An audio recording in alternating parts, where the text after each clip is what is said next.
Laura Hidalgo, bonjour. Bonjour. Vous êtes candidate à la présidence des Jeunes et Maires. Mhm. Alors d'abord, ça veut dire quoi la candidature à la présidence des Jeunes et Maires? Ça implique quoi cette présidence? C'est quoi les Jeunes et Maires pour les gens qui ne connaissent peut-être pas encore? Alors les jeunes et maires, donc c'est en fait ce que représente dans on va dire le parti, c'est de 18 à 35 ans, c'est tous les jeunes, on va dire. Et donc on est 8000 membres environ, entre 8000 et 10 000. Et donc on va devoir, si on est présidente ou présidente, gérer ces personnes et donner des idées, discuter sur le libéralisme, faire des événements, aller sur le terrain et aussi forcément discuter avec nos députés et les différents élus dans le terrain pour voir comment on va justement défendre le libéralisme. Alors on reviendra sur votre parcours et vos positions, Oui. mais concrètement, si vous êtes invité aujourd'hui, c'est parce que la procédure des votes va commencer. Il y a 2 tickets qui sont Oui. en lice. Vous, il y a un autre ticket mené par Gilles Bruck, c'est bien ça.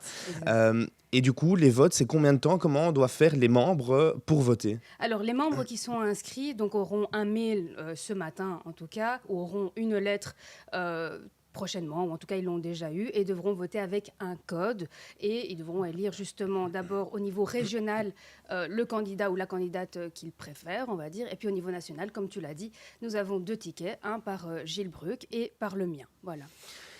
On revient sur votre parcours. Vous venez d'Anderlecht, c'est ça, donc Ouais. de Bruxelles. Vous êtes présidente des Jeunes et Maires d'Anderlecht et vice-présidente des Jeunes et Maires de Bruxelles. Oui. Est-ce que vous pouvez nous en dire plus sur votre parcours? Vous avez aussi été présidente de la Fédération des étudiants libéraux, c'est ça? Et Exactement. peut-être nous en dire plus sur votre parcours. Oui, alors j'ai commencé à mes 18 ans en fait. J'ai milité au sein des universités. Je me suis inscrite, je pense, le premier jour que j'étais à l'UNIF, à Auxerre des étudiants libéraux.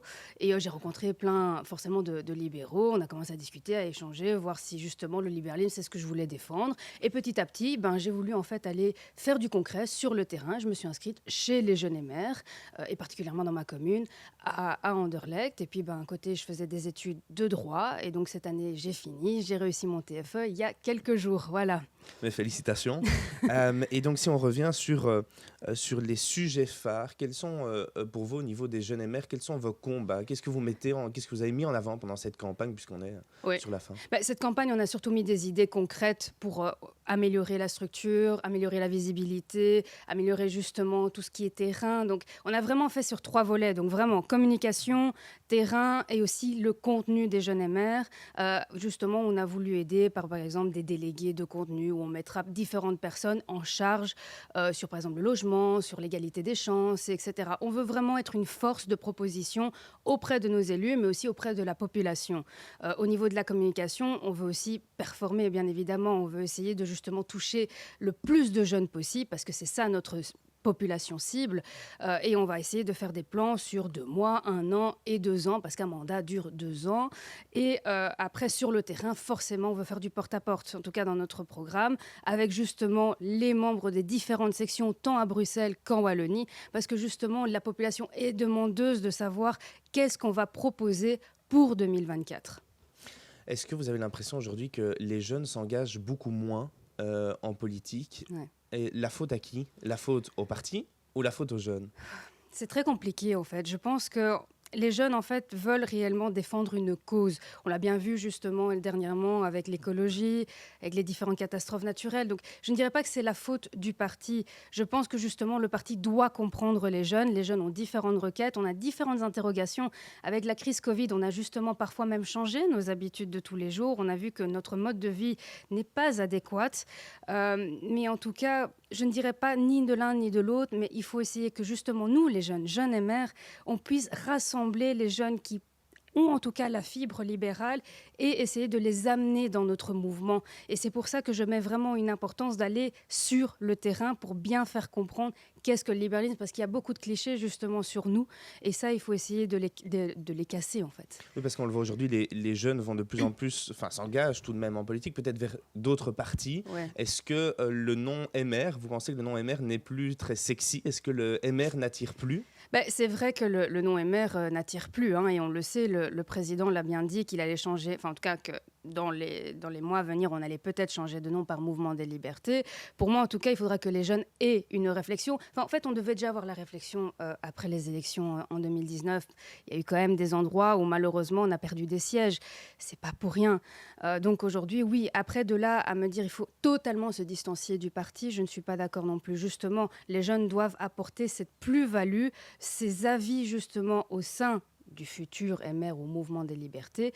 Pour le nom, en tout cas, moi j'espère que les jeunes décideront le nom, peut-être différent totalement ou pas totalement, mais c'est une grande réflexion et je pense que sûrement qu'on en fera une grande assemblée générale ou un congrès, on verra selon ce qui sera la meilleure forme, quoi. Vous parlez justement du futur. Comment préparer 2024 au niveau des Ouais. jeunes? Quelles vont être les ambitions des jeunes sur les listes de 2024? Mais en fait, ce qu'il faut, c'est que faut voir qu'en 2018-2019, ou en tout cas en 2019, on était 93 jeunes à être présents dans les différentes listes, donc au niveau régional, fédéral et européenne. C'est beaucoup, c'est pas beaucoup? C'est beaucoup, mais il faut plus, forcément. Enfin, en tout cas, en tant que présidente, si jamais je le suis, bien évidemment que je vais pousser pour qu'on soit plus, mais plus bien formés, bien évidemment. Et c'est pour ça qu'il faut tout un processus et qu'on a proposé avec mon ticket, c'est de réfléchir jusqu'à 2024, même si le mandat finit en 2023. Pourquoi? Parce qu'on sait qu'en 2024, on va être occupé à être sur le terrain et on doit savoir exactement quelle campagne on va faire, sur quoi on va pousser et exactement.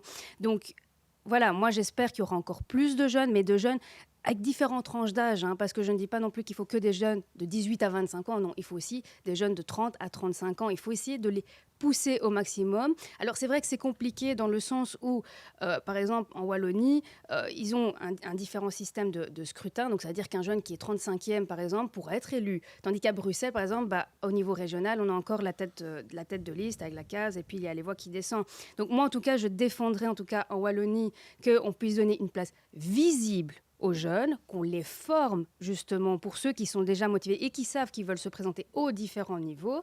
Et en tout cas, à Bruxelles, forcément, on va pousser, si possible, avec le président de la régionale et régionale jeune, pour qu'il y ait quelques places visibles pour les jeunes et qu'ils puissent pousser justement cette liste.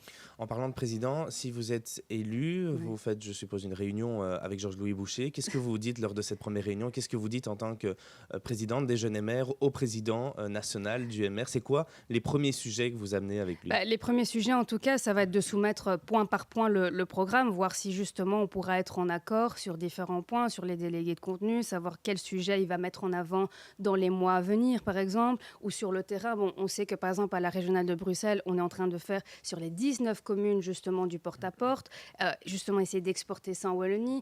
Donc, en fait, la discussion va être réellement avoir un plan. Voilà, c'est avoir un plan sur les différentes thématiques et voir après comment on peut agencer avec les différents présidents de section et les présidents de fédé, bien évidemment, donc fédération, etc., de voir comment on peut agir, justement avec le slogan Agissons, d'agir sur le terrain au plus vite. Parlons un peu des sujets de fond. Il y a un sujet qui revient chez les jeunes MR depuis des années, qui est la légalisation du cannabis. Ouais. On entend souvent parler un peu par phase et même dans d'autres parties. C'est vrai. Est-ce que c'est un sujet qui va revenir? Est-ce qu'à un moment donné, le MR s'accordera sur la position des jeunes MR ou l'inverse? Est-ce que les jeunes MR vont finalement s'aligner avec la position du MR puisque elle n'est pas en phase, il n'y a rien de concret au niveau du MR. Il n'y a encore rien de concret, mais c'est vrai que le président, Georges-Louis Boucher, a déjà sorti sur le sujet, je pense, quelques jours ou quelques semaines après sa présidence, enfin, avoir été élu. Donc je pense qu'il va y avoir un réveil, en tout cas au niveau du MR, d'entendre les jeunes MR, et justement sur le cannabis. C'est vrai que ça fait des années, moi je me rappelle quand j'étais justement à la Fédération des étudiants libéraux, avec les jeunes MR et avec le président qui était Mathieu Billet, on défendait justement ça. Et pourtant le MR était complètement contre, ou du moins avait une position qui n'était pas aussi claire que la nôtre.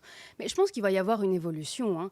Je pense qu'ils sont vraiment demandeurs même de ça. Et c'est ça aussi notre force en tant que jeunes, c'est d'être une force de proposition. C'est maintenant qu'on doit vraiment décider, voilà, par exemple sur le logement, sur le cannabis ou même sur la santé, etc. Qu'est-ce qu'on pense exactement et essayer de lever ça vers le haut. Et c'est pour ça qu'on fait des congrès aussi, pour ça qu'on dépose des motions et qu'à travers les motions où j'ai pu par exemple défendre avec quelques jeunes mères sur le don de sang pour les homosexuels, avec ça, justement, on a pu faire du concret et aller déposer ça au niveau des députés et que comme ça, ils puissent mettre dans les différents niveaux pour défendre. Donc, c'est tout un dynamisme qu'il faut apporter. Vous avez beaucoup parlé du logement. Peut-être, quelles sont vos 3 mesures phares, que ce soit le logement ou d'autres sujets? Quels sont les 3 sujets, les 3 mesures que vous voulez amener pour votre présidence des Jeunes et Mères? Bah, c'est vrai que le logement, c'est très important parce qu'on le voit que concrètement, des jeunes enfin, galèrent en tout cas pour accéder à la propriété. Donc ça, c'est vrai que moi, ça me touche personnellement et je pense que ça touche beaucoup de jeunes qui ont entre 25 et 35 ans. Il y a aussi tout ce qui est la réforme de l'État. Ça va arriver. Et donc, justement, on doit se préparer à ça. On doit se préparer parce qu'avec la crise Covid, on a bien vu que autant de ministres, c'est juste pas possible de continuer ainsi. Et après, dans le troisième, c'est compliqué à dire parce qu'en fait, moi, j'aimerais aussi que ce soit le choix des jeunes et maires de décider quels sujets ils vont mettre en avant. On le défend même dans notre point de programme où on dit que dans un des... Enfin, on va faire 2 congrès si possible, mais dans un des congrès, je veux que ce soit un congrès thématique. Donc, je dirais peut-être même la mobilité ou même justement au niveau de l'accès au job aussi. Mais voilà, je préfère laisser le choix aux jeunes et maires. On a compris, donc vous voulez agir avec les membres. Oui. Pour terminer cette émission, on a une habitude, on est curieux de savoir et avec des questions courtes et réponses courtes. La D'accord. même question pour tous les invités, qu'est-ce que vous faites en premier le matin? Je bois mon café Quel est votre meilleur souvenir de ces vacances? à la plage. La légalisation du cannabis, vous êtes pour ou contre? Pour. Belgique à 4 régions, pour ou contre? Compliqué. Euh, Pour l'instant, je dirais contre, mais c'est parce que je n'ai pas un avis encore tranché. Qu'est-ce qu'on peut vous souhaiter pour cette année 2022, enfin la fin de l'année 2021 et 2022? D'essayer de justement gagner cette présidence et de agir justement avec les jeunes et maires. Merci beaucoup Laura Hidalgo. On rappelle que vous êtes candidate à la présidence des Jeunes et Mères en face d'un autre ticket mené par Gilles Bru. Quant à nous, on se retrouvera dès jeudi matin à 8h05 pour un nouvel invité. Soyez là, soyez au rendez-vous et surtout n'hésitez pas à nous faire vos feedbacks sur ce nouveau format, sur ce nouveau plateau, sur toutes les nouveautés. On a hâte de vous retrouver encore chaque mardi et chaque jeudi matin. À très vite.